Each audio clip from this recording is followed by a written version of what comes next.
of standoff between India and China at the LAC, and at a time when we don't quite know when the next round of talks between the two countries will take place. But we'll try and put this visit into context and also try and understand if there is any clarity at all on the way forward on when the next round of talks might be held. To help us do that, we have Snehesh Alex Philip, who tracks defense for ThePrint. Do start sending in your questions for this episode of Government Matters. Snehesh, so let's first talk about the Army Chief's visit. How was it planned? What was the purpose? Well, the Army Chief's visit was, I would say, surprise to a large extent. He was expected to visit Leh. That was known. That was expected. However, his visit to Rechin was something which was not expected. It came, at least as far as I am concerned, it came out of the blue for me. Now, why this visit is important? Because this is the first time that he's visiting the actual forward positions. So remember that there are pictures that have also emerged of him visiting and interacting with the soldiers posted at Rechin. The visit there was primarily to see the conditions of the habitat there. But remember that these posts are, opposite these posts, about 200 to 300 meters away are the Chinese also. So this is absolute forward. It's absolute forward. So that is one big takeaway. So in terms of a tense standoff, you have the Army Chief visiting the actual forward positions, per se. The other factor is that, as I mentioned earlier, was the fact that he was looking at, he went there to to see for himself the habitat. Now, what I mean by habitat is the facilities that have been put in place for the soldiers to stay comfortably. Now, remember when this standoff first emerged in May, I think in the early week of May, and I think it was towards the May end itself, where we had reported that this standoff is likely to last into the winters. Right. Now, this winter deployment has been a huge logistical issue as far as the army is concerned. Remember that what needs to be remembered is the fact that at no point of time did India and China, for that matter, have people positioned in such forward locations in this area. Of course, we have the Siachen deployment, which is there. But the Siachen deployment is something that we've practiced over the years, so there are systems set in place. Here in the southern banks, at the northern banks, and in other areas, in eastern Ladakh, there were no prior experience of being deployed. So it was a logistical nightmare. Now remember that the army has already catered for the next 6 months of 6 months of ration, 6 months of food and other items that are there. So the army went, while the army of course says that the facilities are complete, however, what the sources tell me is that there are still issues that are there and that will remain there. Right. So this visit by the Army Chief, also interestingly, the Army Chief has also carried with him sweets and cakes for the Christmas. So this is the time of festivities, the Christmas is there, the New Year's is going to come, but remember that there are several thousand soldiers who are posted at these forward areas. Right. So it was to pep them up, to keep the morale high. So there were the two main reasons why the Army Chief went there. One was because these were forward locations and he wanted to send a message out by visiting the extreme forward locations. The second was to see for himself the facilities that have been set up for these officers and jawans to stay. Right. Remember that the climate, I'm so sorry for taking this long, but remember that the climate there is extremely cold, harsh, and the temperatures have already dropped over minus 20 degrees Celsius. The water that is Shok as well as the Galwan river has started freezing. So that's how extreme the climate is. But in Ladakh, the main issue, the main enemy is not the extreme cold, but is the chilly wind. The wind speed is really high there. Right. So that's the bigger concern. That's a bigger concern. All right. So Snehesh, very quickly before I start taking viewer questions, what is the status of the standoff right now? Is there any clarity on when the next round of talks might happen? Well, unfortunately, there is no clarity on when the next round of talks will happen. The talks were held on the last talks were held on the 6th of November. On the 7th, of course, there were reports, there were inputs which suggested that there was a breakthrough and there was something that could happen. However, on the 7th, we had reported that there is no breakthrough and the standoff is likely to continue. Interesting, there was a joint statement that was released after the November 6th round of talks, in which they had mentioned that the next round of talks will be held soon. Now, today is December 23rd, and no talks have been held. And I just spoke to someone and was asking whether any dates have been finalized or not. But as of now, no dates have been finalized. There is no breakthrough that is expected, so the standoff will continue through the winters, and that is what the fear was. All right. Okay. Sanjay Sinha, if one-to-one talks don't yield results, what are the leverages that India can use against China? Our problem seems to be deepening as old friendly nations like Nepal and Bangladesh are also changing colors. Well, the problems, as the problems are deepening, there is no doubt about it. But remember that the solution through talks cannot happen at the military or the diplomatic level. The solution can only come when there is talks are held at the political level.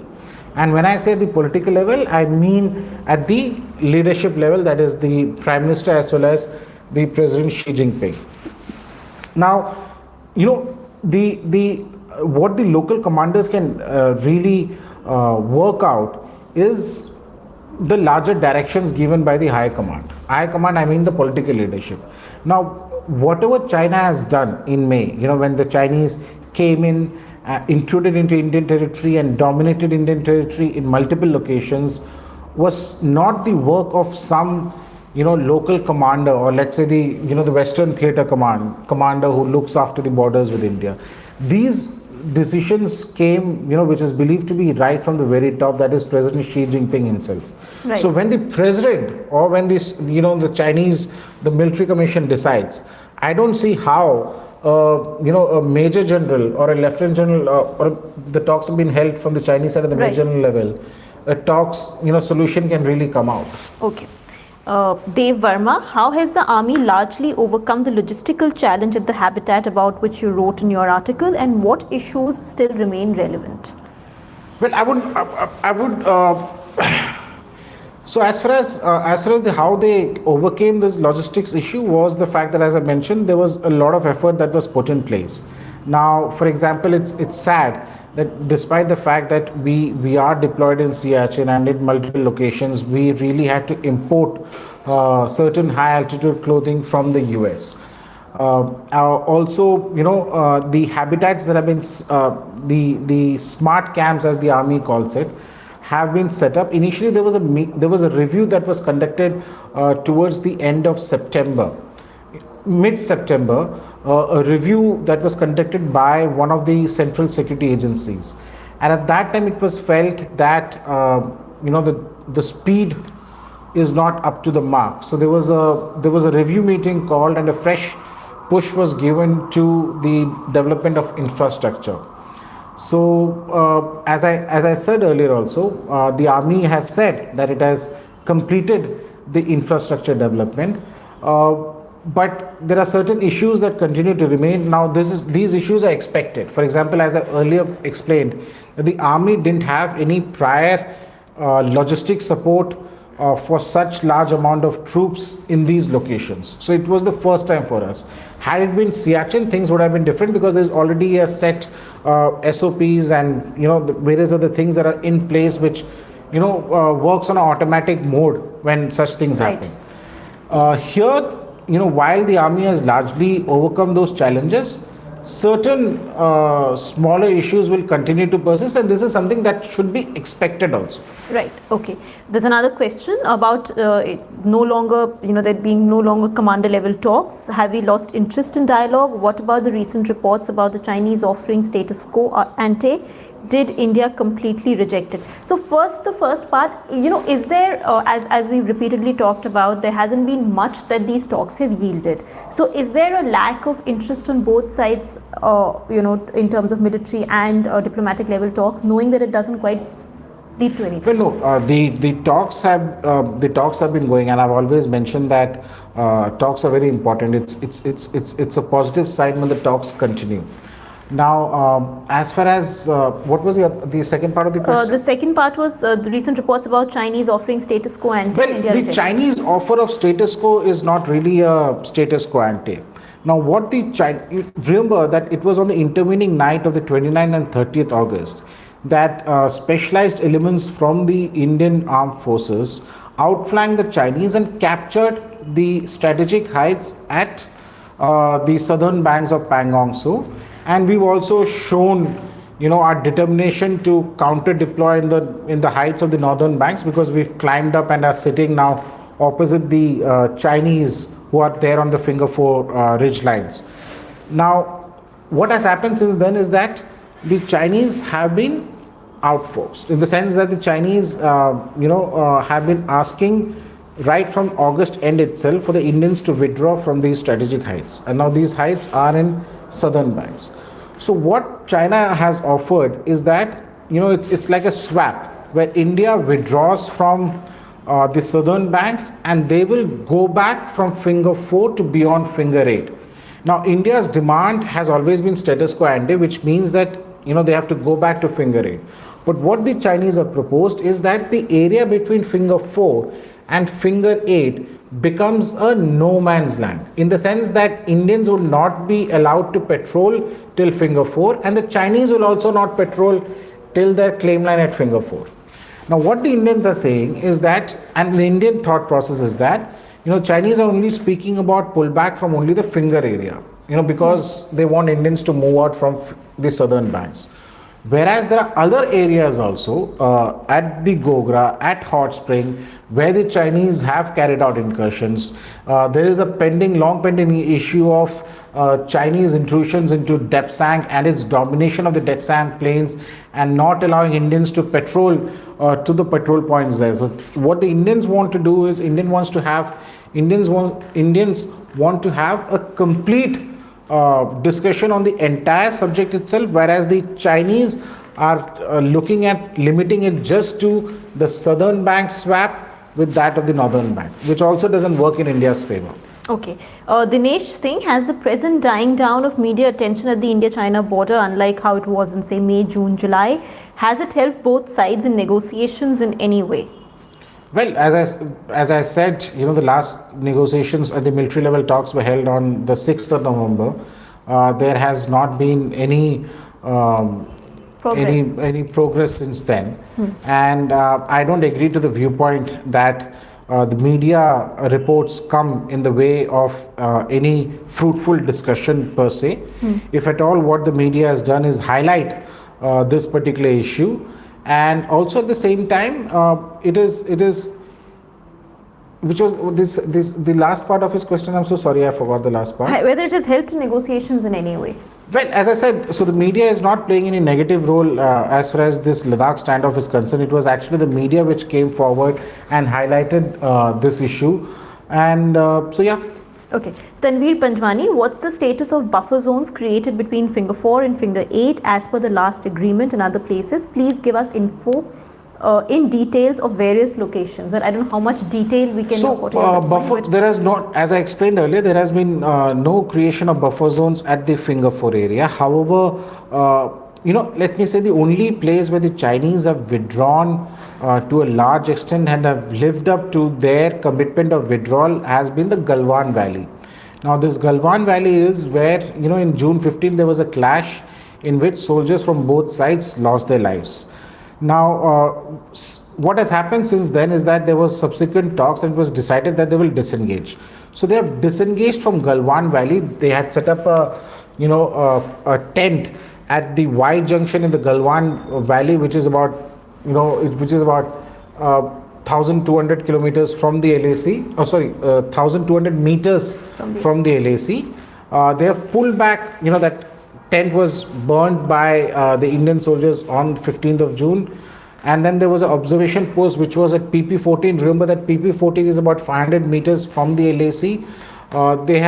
There was an observation post which the Chinese have dismantled, and now they have withdrawn beyond Finger PP14.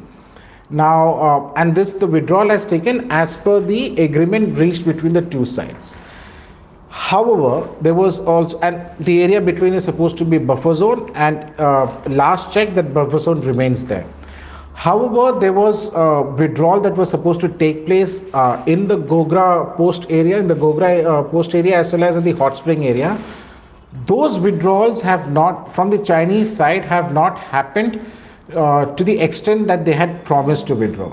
So that stalemate continues. Indians have also held on to the positions. Chinese have also held on to the positions, and so there was no decision, or there was no understanding reached as far as the finger area was concerned, or for that matter, the depth sign. Okay. Gautam Upadhyay, is there any chance that China will repeat the Galwan incident? An incident like the one in Galwan? Well, see, Galwan incident, one can never rule out when you have two militaries face to face with each other. And I was earlier mentioning at Richangla, you have soldiers face to face about with only hardly 200 to 300 meters apart. Now, anything can happen when you have two, militaries literally standing face to face amid the high tensions. However, what I feel, as well as many in the defense and security establishment also feel, is that there's nothing much that is expected during the winters. Now, winters is a time. This is the first time that the Chinese have been deployed in such high altitude and in such extreme locations. It's a deployment for the first time for the Chinese. Indians have prior experiences, but not necessarily in this particular area itself. However, the issue, what one needs to watch out for, is what happens in summer. Now, the Indian Army has already gone ahead and is already planning for its summer deployment. So one can't really rule out any kind of tensions erupting afresh between India and China at the LAC. Remember that even if there is let's say tomorrow, hypothetically, tomorrow there is a disengagement that happens, and magically, both sides withdraw from these areas back into their own territory, territories held by them. This doesn't take away from the fact that the Chinese will continue to finger India along the LAC. Now, it might not happen immediately. It might happen 6 months from now, 7 months from now, for that matter, even 3 months from now. Right. So that fingering by China will continue to happen, even if there is a withdrawal that dramatically, magically, which is not going to happen, but takes place tomorrow. Okay. This question is from Anand K. Has the problem caused or forced India to accept the 1959 claim line? Now, he says he asked many questions before, but I seem to have skipped. I'm really sorry. My apologies, Anand. It's just that there are so many questions and it often becomes difficult to sift through them during a live. So my apologies to you. Well, no, for that matter, India has not accepted. The Chinese want India to accept. India is sticking to its position of status quo ante. So that's where the focus is. The Chinese go back to the positions that they were in prior to early May 2020. Okay. Before I end, viewer Yashwant K. Kavlekar had a message for you, who said that you should keep your cell phone in your office drawer when doing a live show.